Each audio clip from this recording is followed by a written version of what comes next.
ओम श्री दुर्गाय नमः।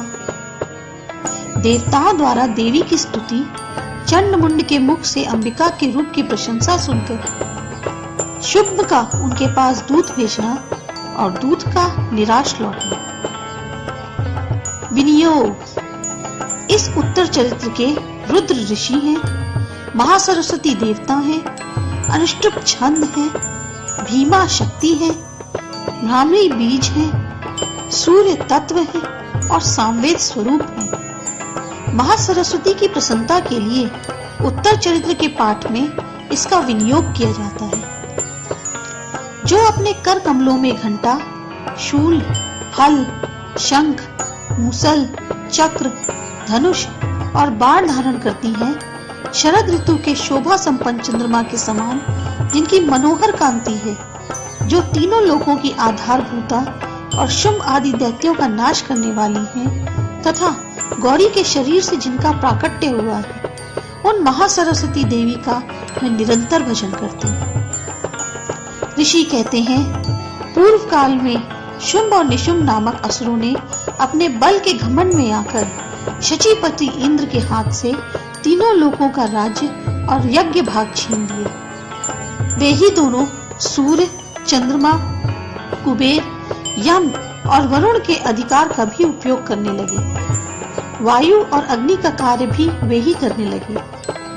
उन दोनों ने सब देवताओं को अपमानित, राज्य भ्रष्ट, पराजित और अधिकारहीन करके स्वर्ग से निकाल दिया। उन दोनों महान असुरों से तिरस्कृत देवताओं ने अपराजिता देवी का स्मरण किया और सोचा, जगदम्बा ने हम लोगों को वर दिया था कि आपत्ति काल में स्मरण करने पर मैं तुम्हारी सब आपत्तियों का तत्काल नाश कर दूंगी। यह विचार कर देवता गिरिराज हिमालय पर गए और वहां भगवती विष्णु माया की स्तुति करने लगे। देवता बोले, देवी को नमस्कार है, महादेवी शिवा को सर्वदा नमस्कार है, प्रकृति एवं भद्रा को प्रणाम है। हम लोग नियम पूर्वक जगदम्बा को नमस्कार करते हैं। रौद्रा को नमस्कार है, नित्या, गौरी एवं धात्री को बारंबार नमस्कार है। ज्योत्सनामयी, चंद्र रूपिणी एवं सुख स्वरूपा देवी को सतत प्रणाम है। शरणागतों का कल्याण करने वाली वृद्धि एवं सिद्धि रूपा देवी को हम बारंबार नमस्कार करते हैं। नेत्रवती, राजाओं की लक्ष्मी और श्रावणी स्वरूपा आप जगदम्बा को बार बार नमस्कार है। दुर्गा, दुर्गपारा, सारा, सर्वकारिणी, ख्याति, कृष्णा और धूम्र देवी को सर्वदा नमस्कार है। अत्यंत सौम्य और अत्यंत रौद्र रूपा देवी को हम नमस्कार करते हैं।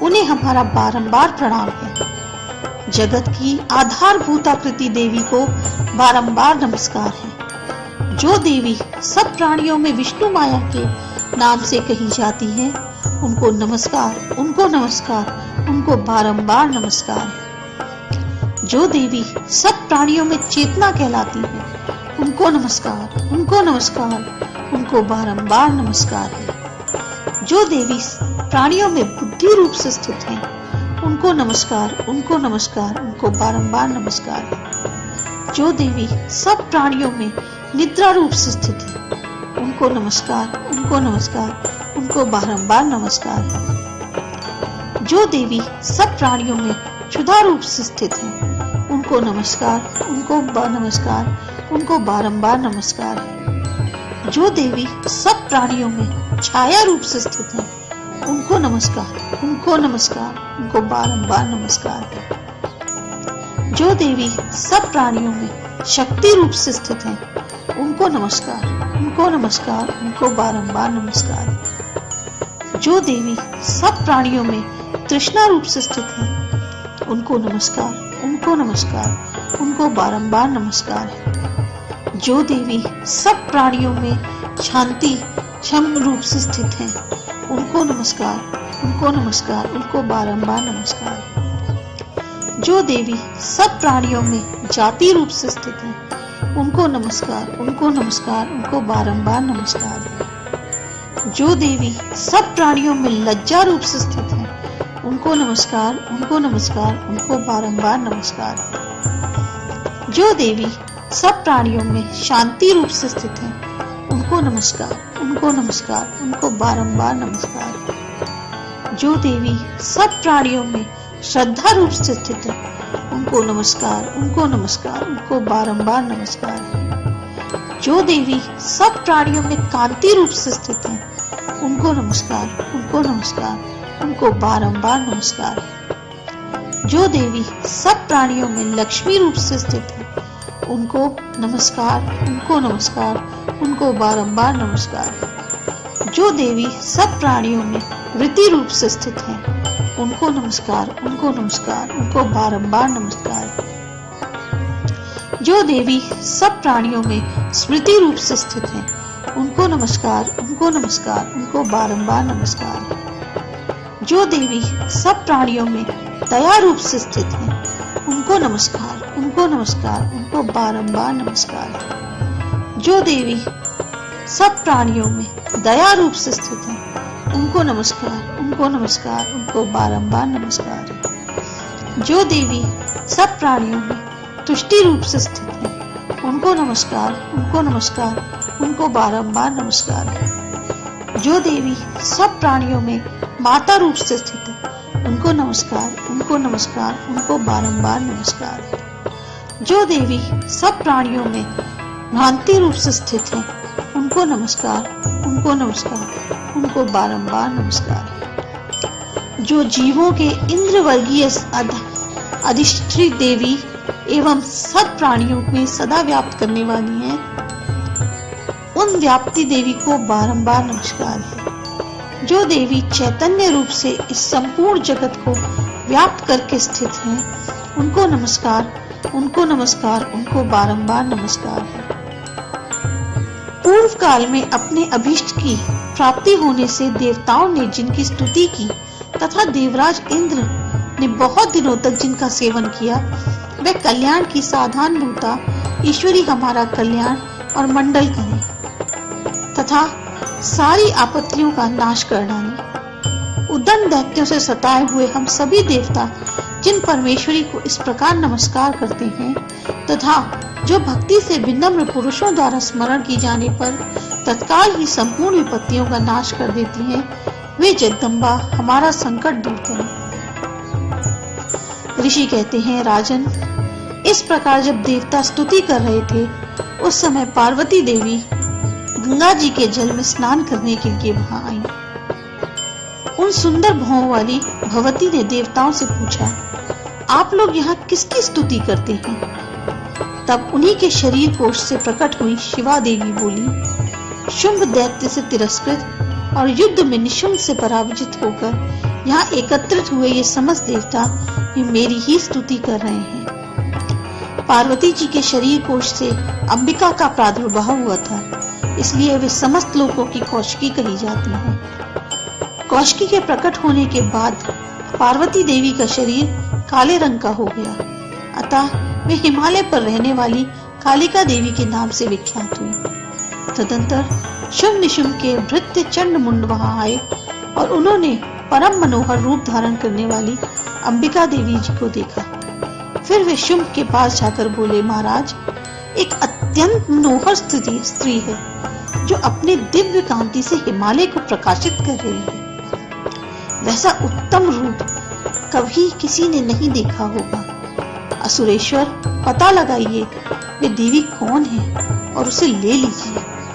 स्त्रियों में तो वह रत्न है, उसका प्रत्येक अंग बहुत ही सुंदर है तथा वह अपनी श्री अंगों की प्रभा से संपूर्ण दिशाओं में प्रकाश फैला रही है। दैत्यराज, अभी वह हिमालय पर ही मौजूद है, आप उसे देख सकते हैं। प्रभु, तीनों लोकों में मणि, हाथी और घोड़े आदि जितने भी रत्न हैं, वे सब इस समय आपके घर में शोभा पाते हैं। हाथियों में रत्नभूत ऐरावत, यह पारिजात का वृक्ष और यह उच्चैः श्रवाण घोड़ा, ये सब आपने इंद्र से ले लिया है।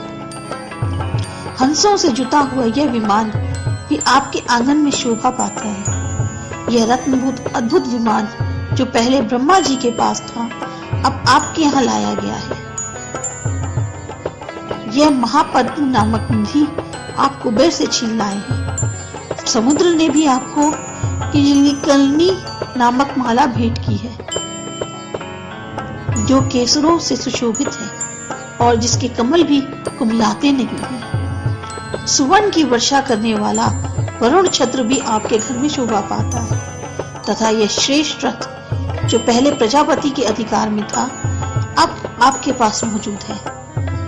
दैत्येश्वर मृत्यु की उत्क्रांतिता नामक शक्ति भी आपने छीन ली है, तथा वरुण का पाश और समुद्र में होने वाले सब प्रकार के रत्न आपके भाई निशुम्भ के अधिकार में है।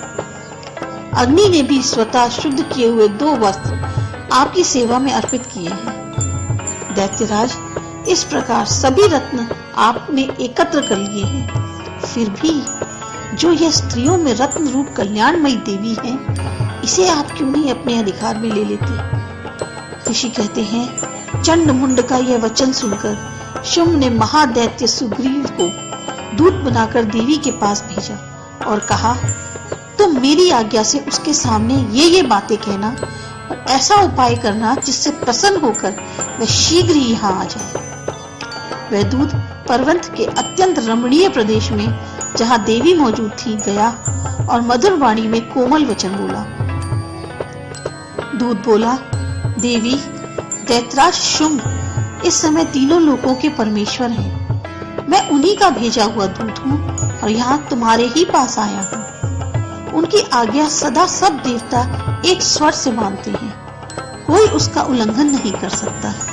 वे संपूर्ण देवताओं को परास्त कर चुके हैं। उन्होंने तुम्हारे लिए जो संदेश दिया है उसे सुनो। संपूर्ण त्रिलोकी मेरे अधिकार में है। देवता भी मेरी आज्ञा के अधीन चलते हैं। संपूर्ण यज्ञों के भागों को मैं ही पृथक पृथक भोगता हूँ। तीनों लोकों में जितने श्रेष्ठ रत्न हैं, वह सब मेरे अधिकार में है। देवराज इंद्र का वाहन ऐरावत, जो हाथियों में रत्न के समान है, मैंने छीन लिया है। क्षीर सागर का मंथन करने से जो अश्व रत्न उच्चैश्रव प्राकट हुआ था, उस देवताओं ने मेरे पैरों पर पड़कर समर्पित किया है। सुंदरी, उनके सिवा और भी जितने रत्नभूत पदार्थ देवताओं, गंधर्वों और नागों के पास थे, वे सब मेरे ही पास आ गए हैं। देवी, हम लोग तुम्हें संसार की स्त्रियों में रत्न मानते हैं, अतः तुम हमारे पास आ जाओ, क्योंकि रत्नों का उपभोग करने वाले हम भी हैं। चंचल कटाक्षों नैनों वाली सुंदरी, तुम मेरी या मेरे भाई की महापरिक्रमी निशुंभी सेवाओं में आ जाओ, क्योंकि तुम रत्न स्वरूपा हो। मेरा वर्ण करने से तुम्हें तुलना रहित महान ऐश्वर्य की प्राप्ति होगी। अपनी बुद्धि से यह विचार कर तुम मेरी पत्नी बन जाओ। ऋषि कहते हैं, दूत के यूं कहने पर कल्याणमयी भगवती दुर्गा देवी, जो इस जगत को धारण करती हैं, मन ही मन गंभीर भाव से मुस्कुराई और इस प्रकार बोली। देवी ने कहा, दूत, तुमने सत्य कहा है, इसमें तनिक भी मिथ्या नहीं है। शुंभ तीनों लोकों का स्वामी है और निशुंभ भी उसी के समान पराक्रमी है, किंतु इस विषय में मैंने जो प्रतिज्ञा कर ली है, उसे मिथ्या कैसे करूं? मैंने अपनी अल्प बुद्धि के कारण पहले से जो प्रतिज्ञा कर रखी है, उसे सुनो। जो मुझे संग्राम में जीत लेगा, जो मेरे अभिमान को चूर्ण कर देगा, तथा संसार में जो मेरे समान बलवान हो, वही मेरा स्वामी होगा। इसलिए शुंभ अथवा महादैत्य निशुंभ स्वयं ही यहाँ पधारे और मुझे जीतकर शीघ्र ही मेरा पाणी ग्रहण कर लें। इसमें विलंब की क्या आवश्यकता है? दूत बोला, देवी, तुम घमंड में भरी हो, मेरे सामने ऐसी बातें ना करो। तीनों लोकों में कौन ऐसा पुरुष है जो शुंभ निशुंभ के समान खड़ा हो सके? देवी, अन्य दैत्यों के सामने भी सारे देवता युद्ध में नहीं ठहर सकते, फिर तुम अकेली स्त्री होकर कैसे ठहर सकती हो? जिन शुंभ आदि दैत्यों के सामने इंद्र आदि सभी देवता भी युद्ध में खड़े नहीं हुए, उनके सामने तुम स्त्री होकर कैसे जाओगी? इसलिए तुम मेरे ही कहने से शुंभ निशुंभ के पास चली चलो। ऐसा करने से तुम्हारे गौरव की रक्षा होगी, अन्यथा जब वे केश पकड़कर घसीटेंगे तब तुम्हें अपनी प्रतिष्ठा खो कर जाना पड़ेगा। देवी ने कहा, तुम्हारा कहना ठीक है। शुंभ बलवान है और निशुंभ भी बड़े पराक्रमी है, किंतु क्या करूं? मैंने पहले बिना सोचे समझे प्रतिज्ञा कर ली। अतः अब तुम जाओ। मैं तुमसे जो कुछ कहा है वह सब दैत्यराज से आदर पूर्वक कह देना, फिर वे जो उचित जान पड़े करें।